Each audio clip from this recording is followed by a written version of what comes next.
Jemaat miliknya Tuhan, jemaat yang dikasihi oleh Tuhan. Ibadah raya pagi hari ini kita lakukan dengan pengakuan pertolongan Tuhan, pertolongan kita datang dari Tuhan, pencipta langit dan bumi serta segala isinya. Tuhan setia, Dia tidak pernah meninggalkan perbuatan tangannya.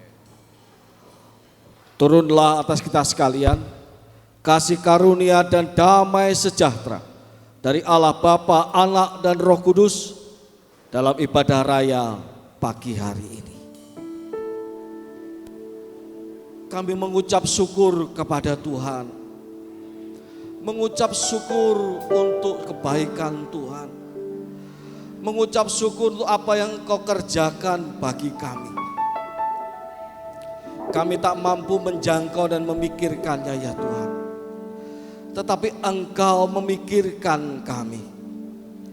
Engkau Tuhan yang telah rela berkorban demi kami, sengsara dan mati di kayu salib. Demikian pun Engkau bangkit demi kami, untuk menyatakan kepada kami yang percaya kepadamu bahwa di dalam Engkau, di dalam iman kepadamu, hidup kami ini hidup yang penuh dengan pengharapan.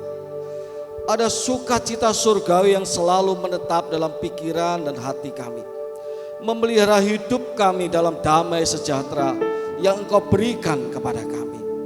Sebagaimana pagi hari ini ya Tuhan, di dalam ibadah Paskah ini kami mengucap syukur kepada Tuhan, sebab Engkau Tuhan kembali kami ingat dan kami rayakan kebaikan-Mu itu.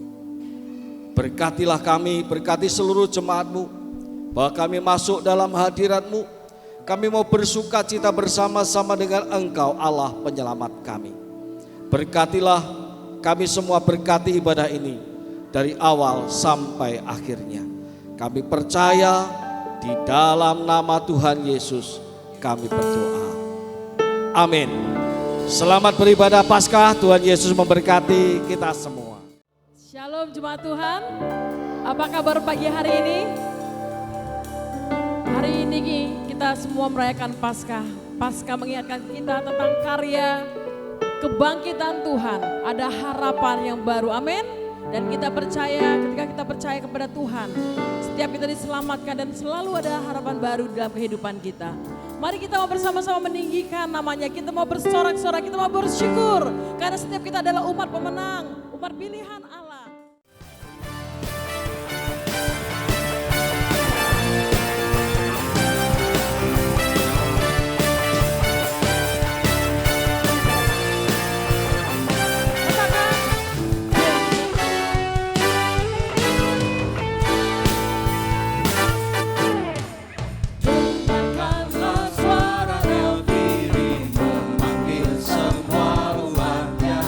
Dari seluruh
syukurlah kepadanya, bawalah pujian bagi, karena Dia Raja.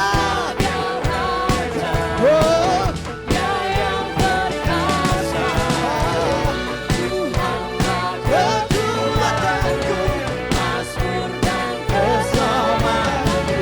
Dia penolongku yang diriku. Hanya percaya, semua semesta sujud hanya Agunglah kebangkitanmu, mukjizat telah terjadi, tunjuk kasih anugerahmu, kekal kedudukan mulia, masyurlah perbuatanmu, kau penyelamat hidupku, kasih tiada tara, berkatlah kau Tuhan Rajaku. Haleluya. Semangat ya Bapak Ibu. Pada hari ini kita merayakan kemenangan kebangkitan Tuhan kita.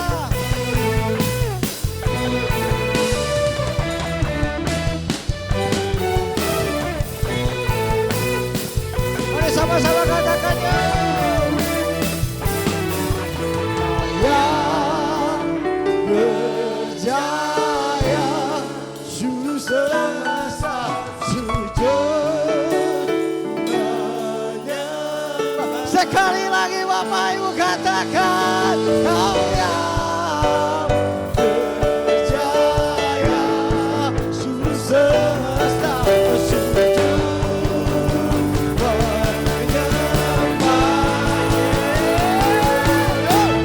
Agunglah kebangkitanmu, mukjizat telah terjadi, junjung kasih anugerahmu, kekal teguh dan mulia, masyurlah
Amin, amin. Pada saatnya yang ku hadapi, seringkali aku tak mengerti. Ku memilih untuk tetap setia.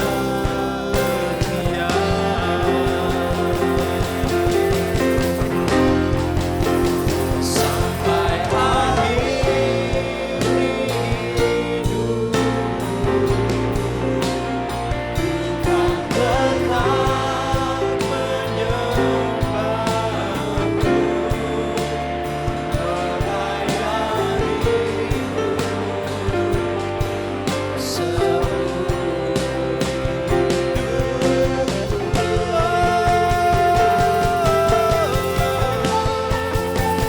Sampai ku bergerak pada tak mengasihimu, tak mengabaimu, hambamu yang setia.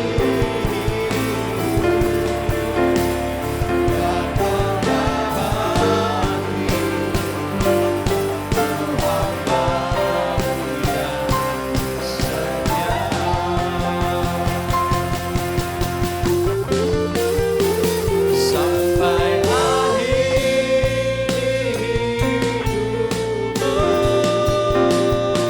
hidupku, hambamu Yesus.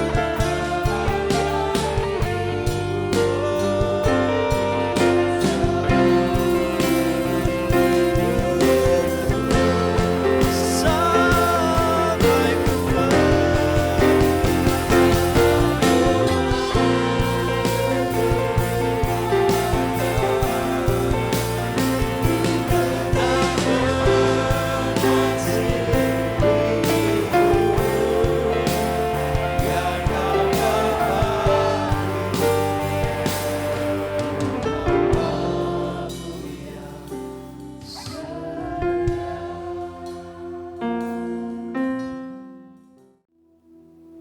Tuhan, ini kerinduan kami.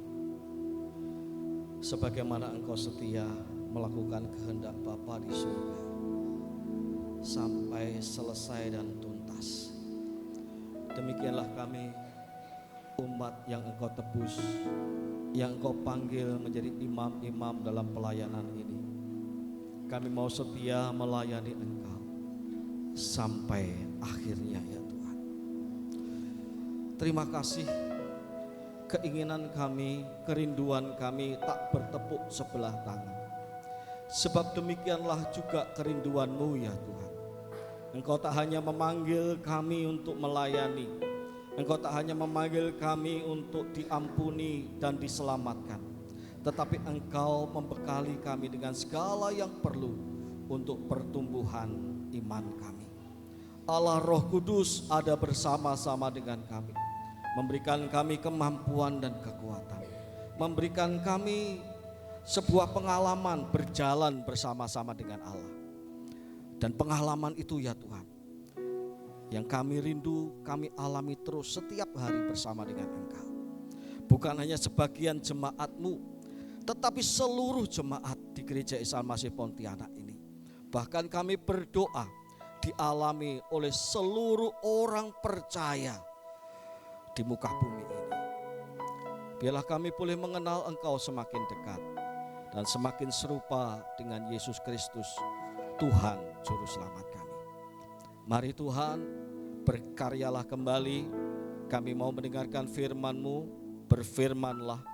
Ya Allah Roh Kudus, bimbing kami, ajari kami akan firman-Mu. Di dalam nama Tuhan Yesus kami berdoa. Amin. Jemaat yang dikasihi oleh Tuhan, hari ini kita akan bersama-sama merenungkan firman Tuhan. Kita konsisten untuk mengacu pada tema PGI, baik tema Natal maupun tema Paskah, sebagai bentuk kebersamaan kita berokumene atau bergereja yang esa, meskipun tidak satu secara denominasi, tapi kita satu menjadi bagian dari tubuh Kristus. Ya, tema PGI tahun ini adalah kasih damai sejahtera Kristus di tengah keluarga.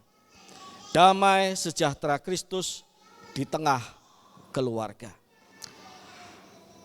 Mari kita buka Alkitab kita dalam Yohanes, Injil Yohanes pasal yang ke-20, ayat yang ke-26 sampai ayat yang ke-29.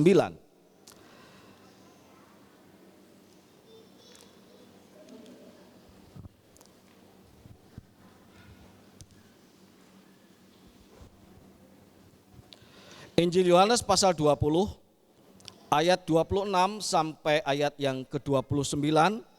Lalu kita sambung Yohanes pasal 14 ayat 27.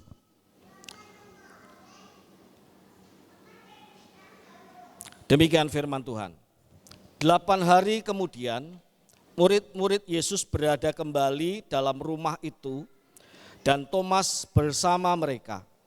Sementara pintu-pintu terkunci, Yesus datang dan berdiri di tengah-tengah mereka dan berkata, "Damai sejahtera bagi kamu."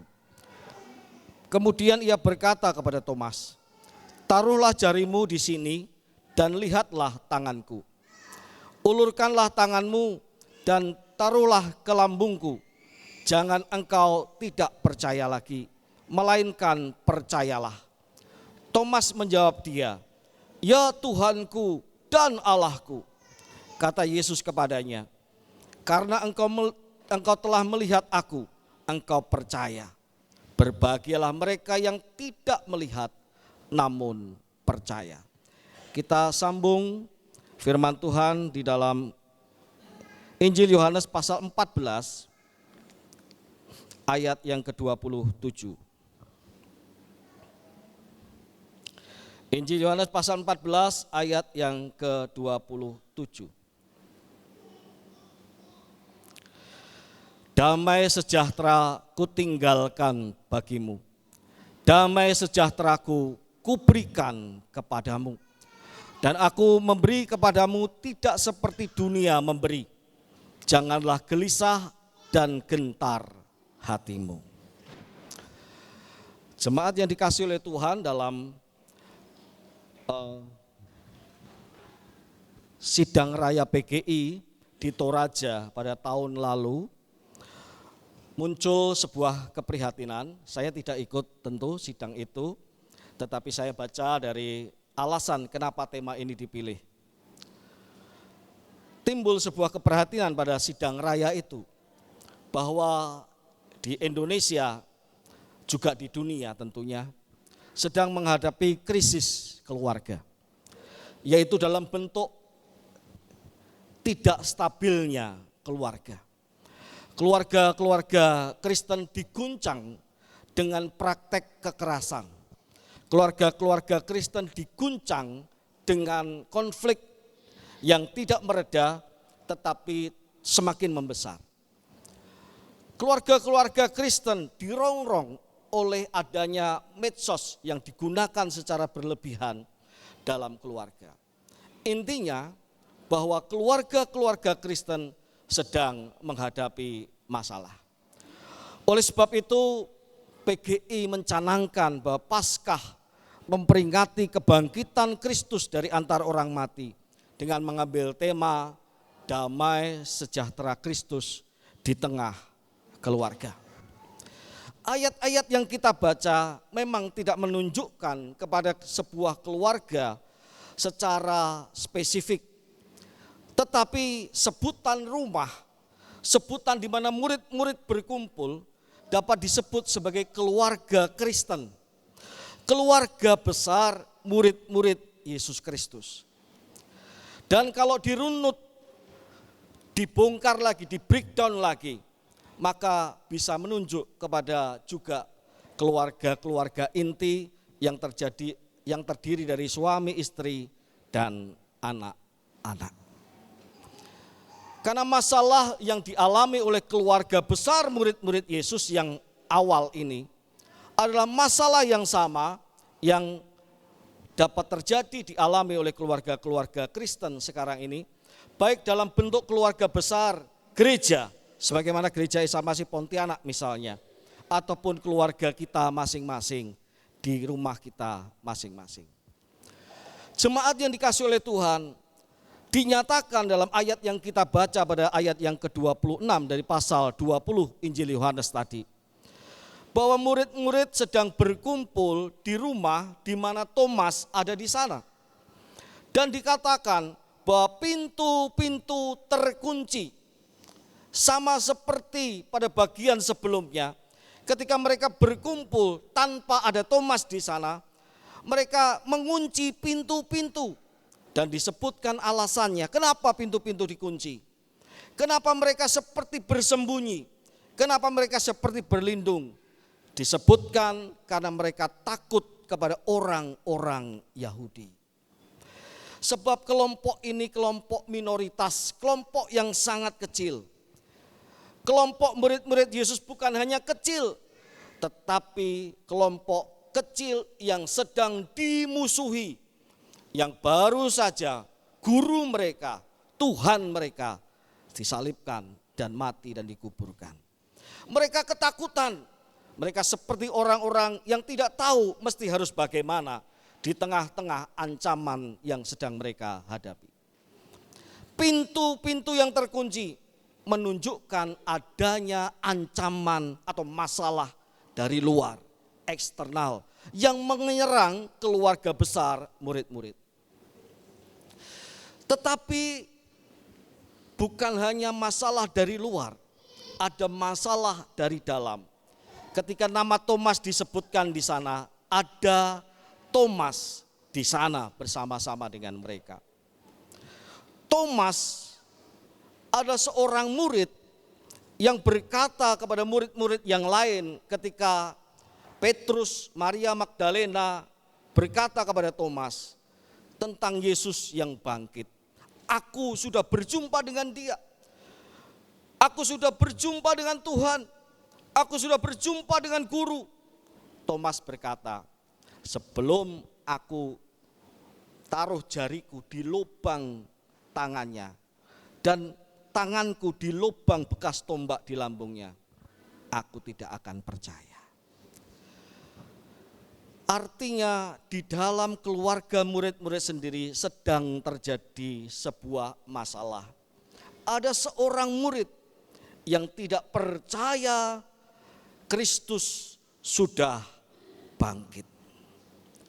Jemaat yang dikasihi oleh Tuhan, Thomas menunjukkan, mencirikan orang yang sangat rasional, intelektual. Mari kita baca Injil Yohanes pasal 14 ayat yang keempat dan kelima. Injil Yohanes pasal ke-14 ayat 4 dan yang kelima. Demikian firman Tuhan. Kemana aku pergi kamu tahu jalannya. Kata Thomas kepadanya, kepada Tuhan, perhatikan kata-kata ini. Tuhan, kami tidak tahu kemana engkau pergi. Jadi bagaimana kami tahu jalannya? Sangat rasional sekali ya. Tuhan, kami tidak tahu kemana kamu pergi. Masa kami tahu jalannya? Ya tidak mungkin kami tahu jalannya Tuhan. Thomas mewakili pribadi yang intelektual. Seorang kawan saya, seorang dosen dari sebuah universitas kenamaan di Jawa Tengah. Suatu saat bercakap-cakap dengan saya dan dia berkata, harusnya kita ini, ya dia masukkan saya juga di dalamnya, kita ya. Seharusnya kita ini sebagai kaum intelektual, kita itu seperti Thomas katanya ya. Thomas itu mewakili kaum kita. Thomas itu mewakili kaum intelektual. Jadi mesti terbukti dulu baru percaya. Bukankah itu model ilmu pengetahuan? Mesti terbukti dulu baru percaya. Setelah saya pelajari lebih lanjut, tercatat tidak demikian juga. Memang Thomas seperti seseorang yang mengandaikan mengenai sebuah logika berpikir. Semua manusia akan mati. Yesus Kristus manusia. Yesus Kristus pasti akan mati. Semua manusia yang mati tidak akan bangkit. Yesus Kristus adalah manusia, maka Yesus Kristus yang mati tidak akan bangkit. Itu sesuatu analogi yang tampak masuk akal sekali. Artinya ada sesuatu yang berbahaya di sana.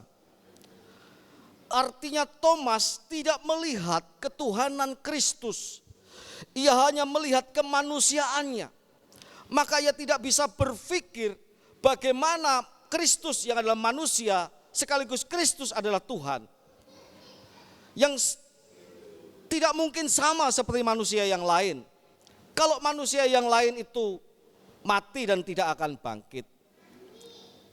Tapi bagaimana dengan Kristus yang adalah manusia dan sekaligus Tuhan? Harusnya Thomas ragu-ragu saja. Bukannya menolak dengan berkata, aku butuh dibuktikan.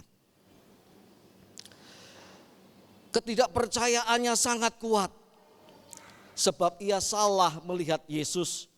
Ya, Yesus dilihatnya hanya sebagai manusia, sama seperti manusia yang lain.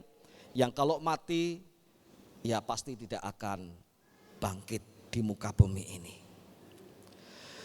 Jemaat yang dikasihi oleh Tuhan, gambaran Thomas bagi masalah di dalam kehidupan murid-murid pertama Tuhan Yesus.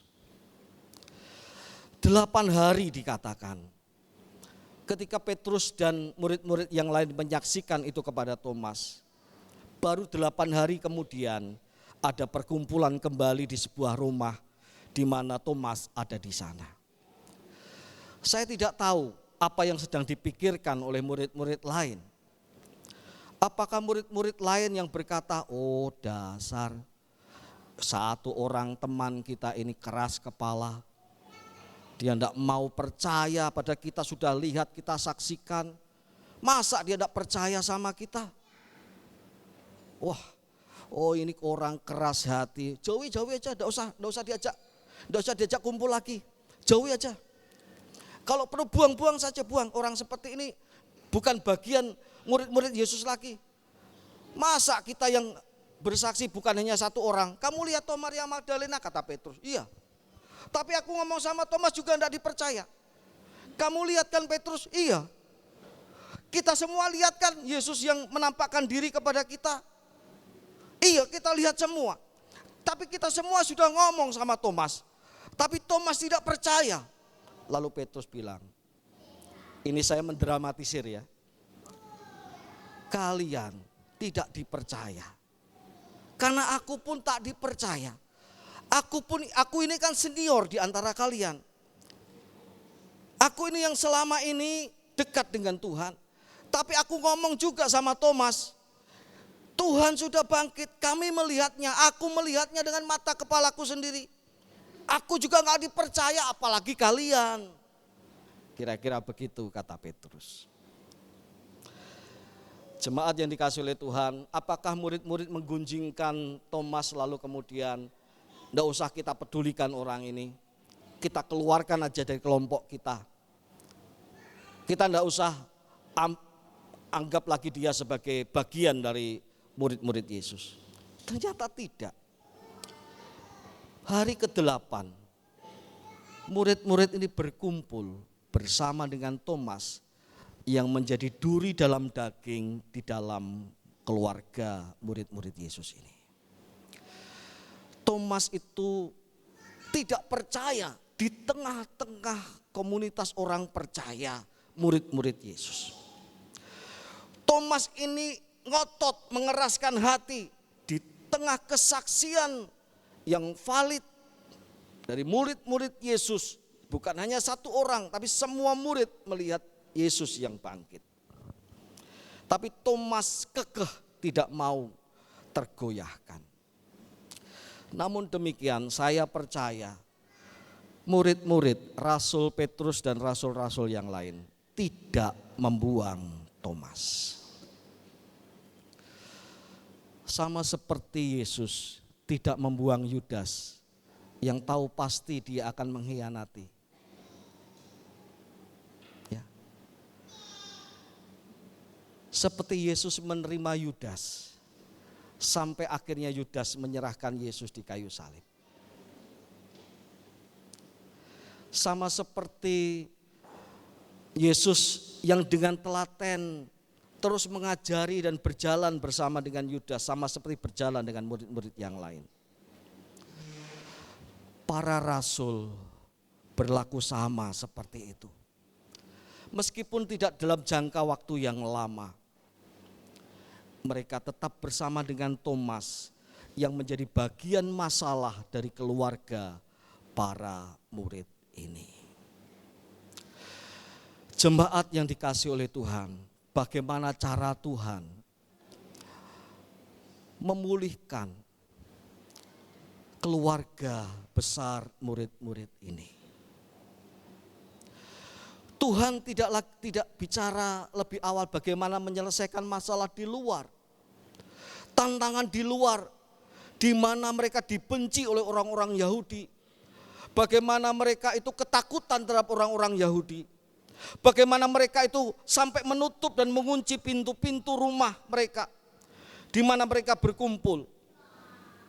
Tuhan tidak selesaikan masalah di luar, tapi Tuhan berurusan dengan lingkup keluarga besar murid-murid ini lebih dulu. Pokok masalah dalam keluarga itulah yang mesti diselesaikan oleh Tuhan.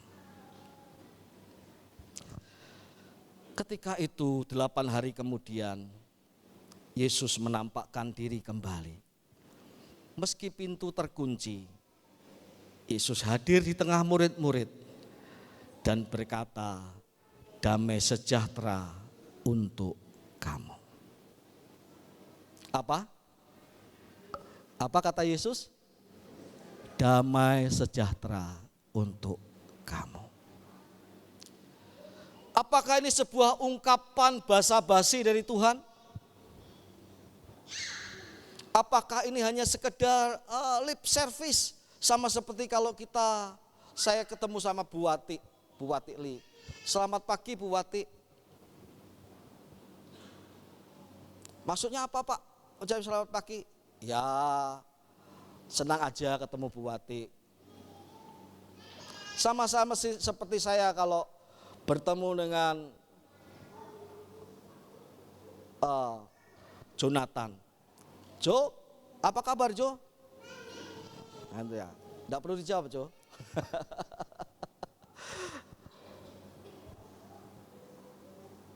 Apakah damai sejahtera yang diucapkan Yesus hanya sekedar sebuah ucapan keramah tamahan belaka? Damai sejahtera bagi kamu sama seperti orang mengucapkan selamat siang, selamat pagi, selamat sore, apa kabar? Jemaat yang dikasihi oleh Tuhan.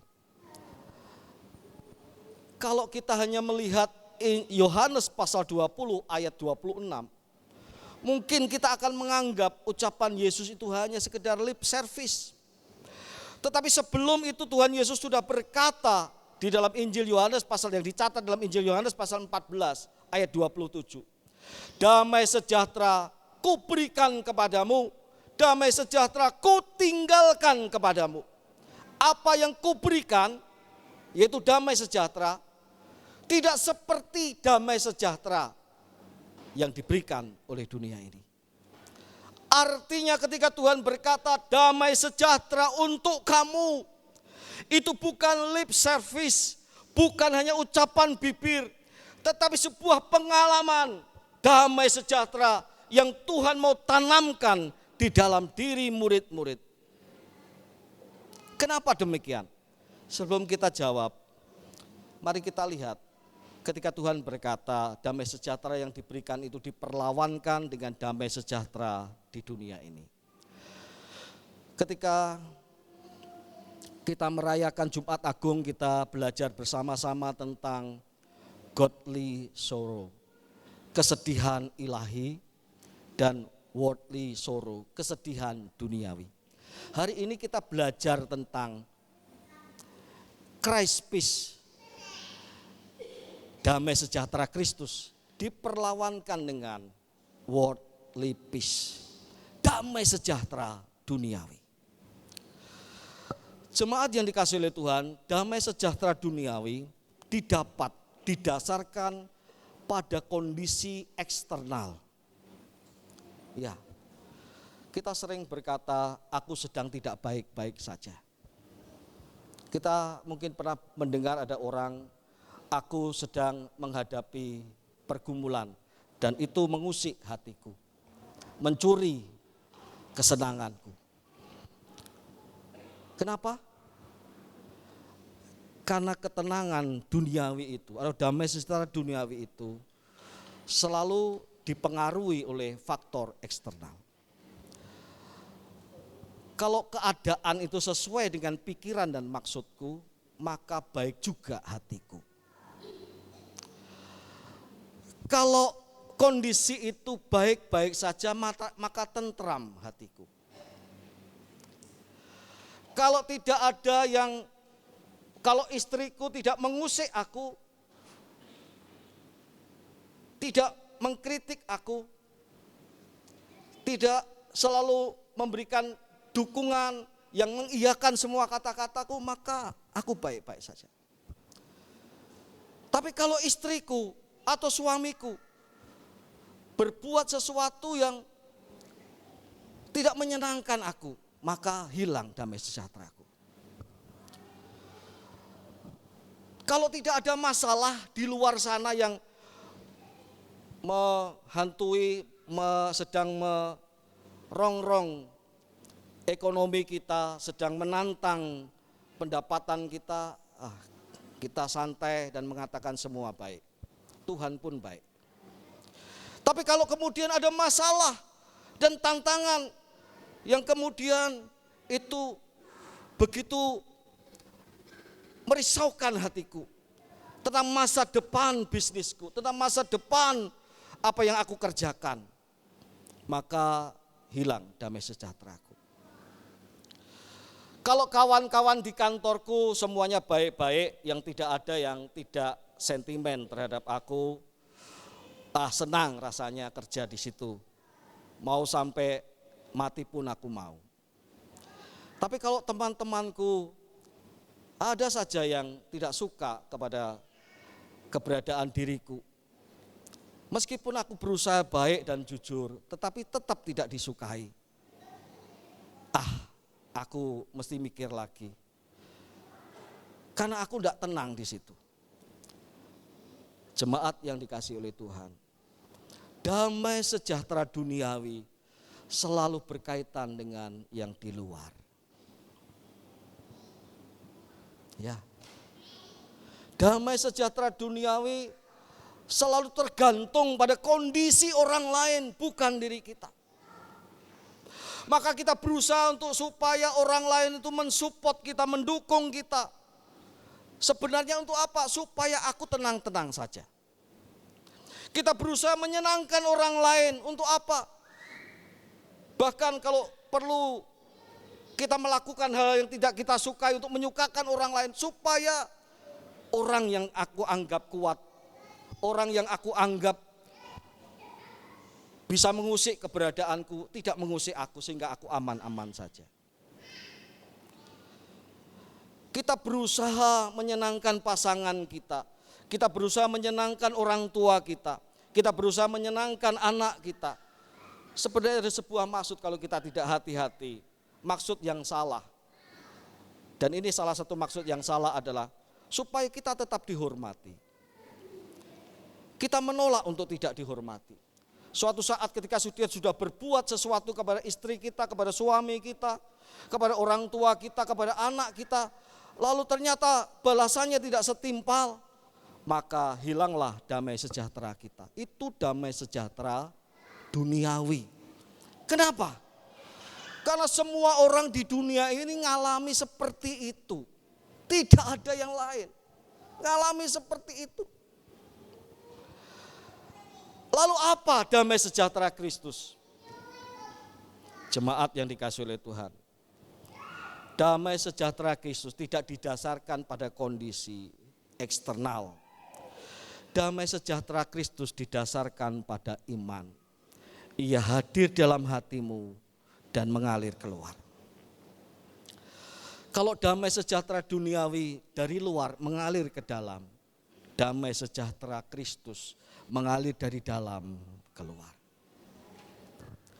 Damai sejahtera Kristus adalah damai sejahtera di mana kita merasakan pemeliharaan ketenangan yang Tuhan berikan di tengah-tengah kondisi yang mungkin sedang tidak baik-baik saja.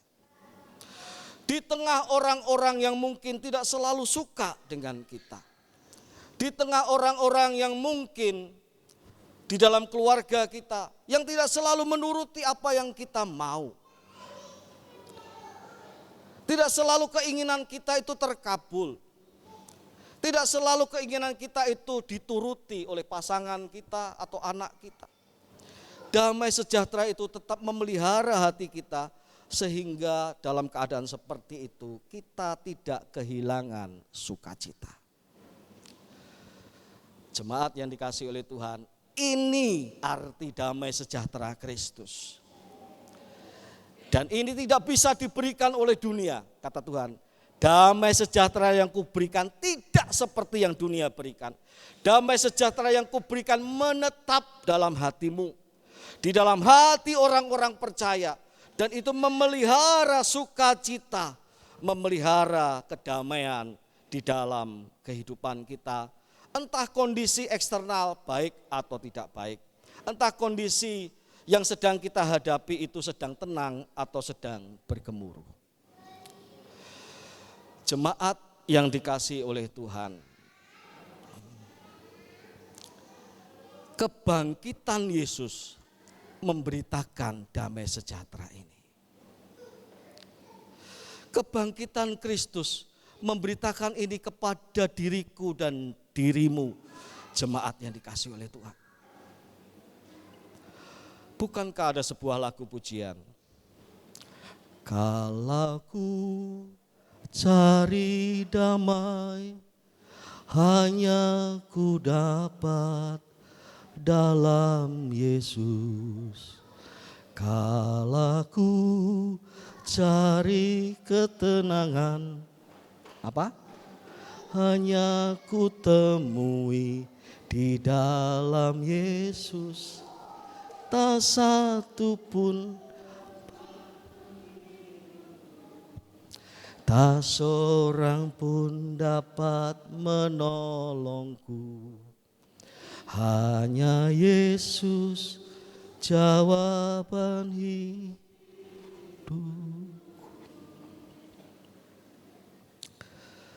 Jemaat yang dikasihi oleh Tuhan, damai sejahtera Kristus berbeda dengan damai sejahtera duniawi ini.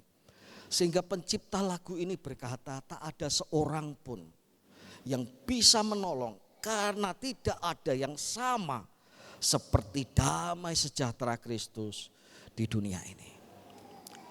Ada sebuah lukisan yang menggambarkan tentang damai sejahtera itu yang terus dipakai oleh para pengkhotbah untuk menggambarkan damai sejahtera Kristus. Saya ingin kembali menceritakan lukisan itu meskipun saya tidak menayangkannya. Lukisan itu berisi tentang sebuah suasana cuaca yang ekstrim. Awan yang gelap, kilat menyambar-nyambar. Deru laut bergelora. Seperti sedang marah laut itu. Ombak tinggi sekali. Tetapi ada seekor kura-kura sedang tidur di sebuah batu karang yang melindunginya. Kemudian ditanya, damai sejahtera itu seperti apa? Damai sejahtera Kristus itu sama seperti yang dialami kura-kura ini. Meskipun awan gelap, kilat menyambar-nyambar, laut marah dan menggelora, ombak tinggi menghantam, tetapi si kura-kura tetap tidur nyenyak. Kenapa? Karena dia terlindungi oleh batu karang yang teguh. Demikian juga damai sejahtera Kristus bukan berasal dari kita. Bukan akibat latihan kita, bukan. Tapi damai sejahtera Kristus dihadirkan oleh Kristus yang bangkit bagai batu karang yang muncul dari dasar laut yang melindungi diri Bapak Ibu dan diri saya. Amin. Amin. Amin. Oleh sebab itu, mari kita perhatikan baik-baik. Damai sejahtera inilah jawaban dari krisis keluarga. Ketika keluarga dipenuhi dengan kekacauan, dengan kekerasan. Ketika keluarga dipenuhi diisi dengan praktek-praktek percekcokan dan perseteruan antara suami istri atau orang tua anak. Ketika keluarga tidak stabil karena penggunaan gadget yang tidak berlebihan, yang berlebihan. Penggunaan medsos yang melampaui kadarnya. Sehingga komunikasi suami istri terganggu. Hubungan orang tua anak menjadi minim sekali. Di tengah-tengah keadaan seperti itu, di tengah-tengah munculnya aku di dalam keluarga itu, yang diperlukan adalah damai sejahtera Kristus mengisi hati setiap keluarga. Mengisi hati bapak-bapak sekalian. Supaya bapak-bapak sekalian ketika melihat istri maupun anak-anak tidak sesuai dengan apa yang diinginkan, dengan damai sejahtera Kristus boleh datang sama seperti Yesus menghampiri Thomas. Bukan untuk dipukul, bukan untuk dihajar, tetapi datang untuk ditunjukkan percayalah. Percayalah. Percayalah. Aku Bapa yang mengasihi kamu. Kalau ada istri-istri penuh dengan damai sejahtera Kristus menghadapi suami, anak-anak yang tidak seperti yang ia harapkan dan inginkan, datang kepada suami dan anak-anak dalam damai sejahtera itu. Tidak bereaksi terhadap kata-kata suami secara berlebihan. Sebab reaksi dibalas dengan reaksi, akhirnya masalah membesar. Dan seringkali saya mendapati masalah rumah tangga itu biasanya mulai dari sepele. Kata pengkhotbah, para pengkhotbah keluarga berkata, hanya masalah cara mencet odol saja. Suami istri bisa bertengkar sehari-harian bahkan sebulan. Yang satu suka mencet odol di tengah, yang satu suka mencet odol itu dari bawah begini.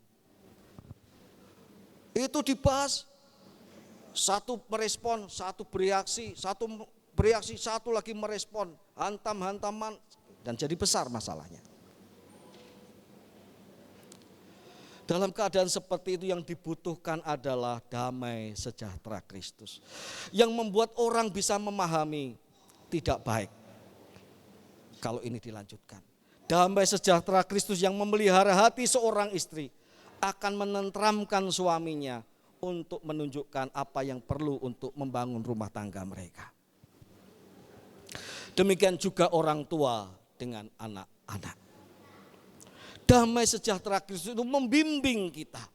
Damai sejahtera Kristus itu menjadikan kita anak-anak Allah, bukan anak-anak, membuktikan bahwa kita ini anak Allah, bukan anak-anak duniawi.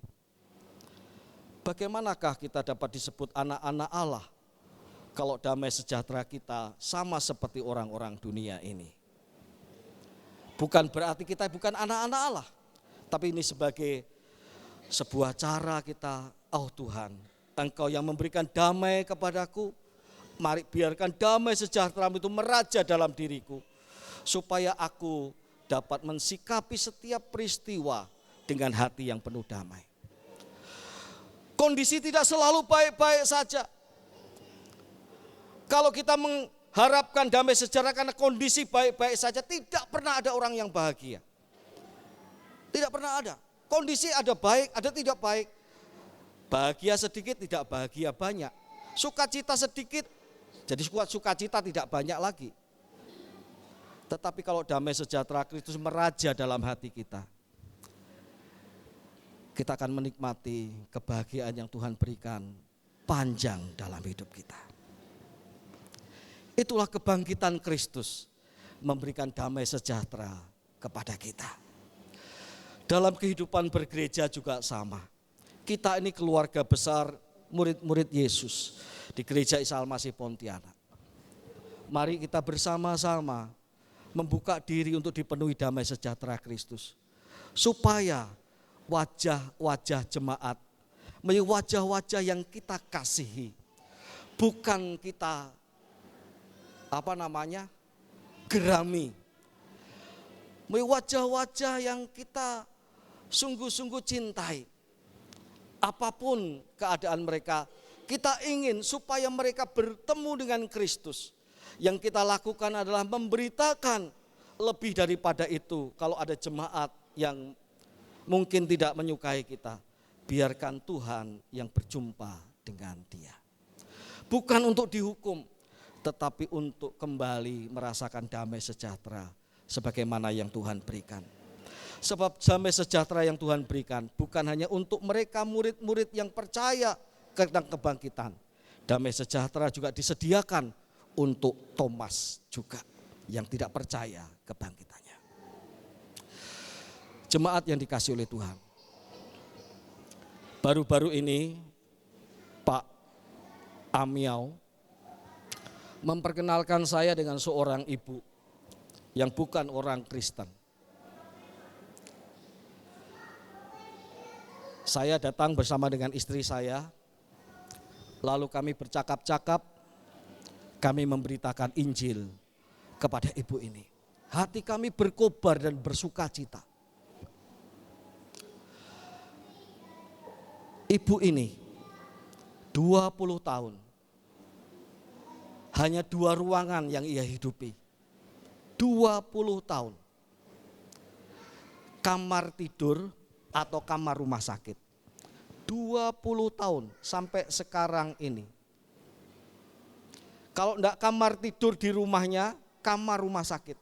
Terus bolak-balik begitu 20 tahun.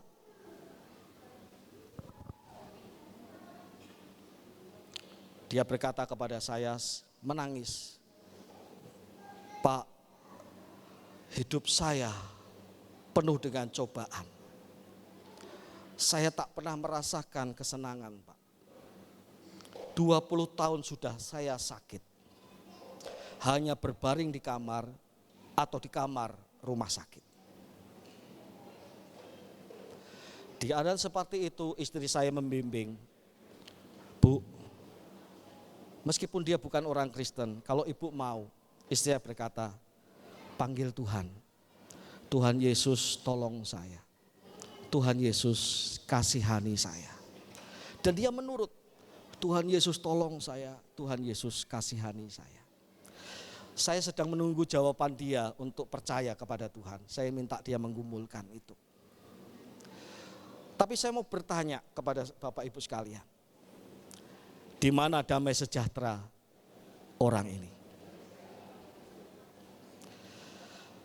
Tetapi ketika saya sedang berhadapan-hadapan dengan dia, dalam hati kecil saya,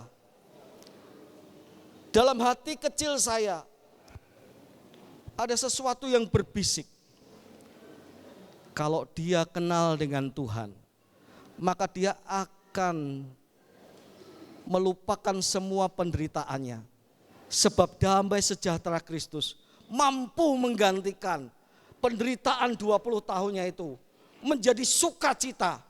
Karena perjumpaan dengan Tuhan itu mendatangkan damai sejahtera yang sejati. Mungkin ia masih sakit, tetapi perjumpaan dengan Kristus akan membuat ia bahagia. Dan ia merasa tidak ada lagi artinya sakit 20 tahun. Yang berarti ada perjumpaan dengan Kristus yang memberikan damai sejahtera itu. Jemaat yang dikasihi oleh Tuhan, apa yang saya rasakan dalam hati itu, saya rindukan suatu saat ibu ini, mari kita doakan untuk menerima Tuhan. Sehingga kemudian damai sejahtera Kristus dianugerahkan dalam hatinya. Sehingga tidak lagi melihat kondisi sakitnya, tetapi mengalami kasih karunia Tuhan, mengalami kehadiran Tuhan yang menghapus air mata selama 20 tahunnya itu. Oleh sebab itu jemaat yang dikasihi oleh Tuhan, hari ini kalau ada suami-suami, istri-istri, orang tua, anak-anak atau siapapun juga,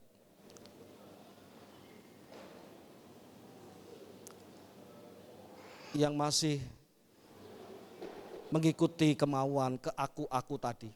Ada aku suami, aku istri, aku anak, aku orang tua, aku A, aku B. Mari, Paskah kebangkitan Kristus berkata, damai sejahtera untukmu. Damai sejahtera untukmu, damai sejahtera untukku. Biarkan damai sejahtera Kristus meraja dalam hati kita. Amin. Amin. Supaya di dalam hidup ini kita bahagia panjang. Amin. Puji nama Tuhan. Tuhan Yesus memberkati.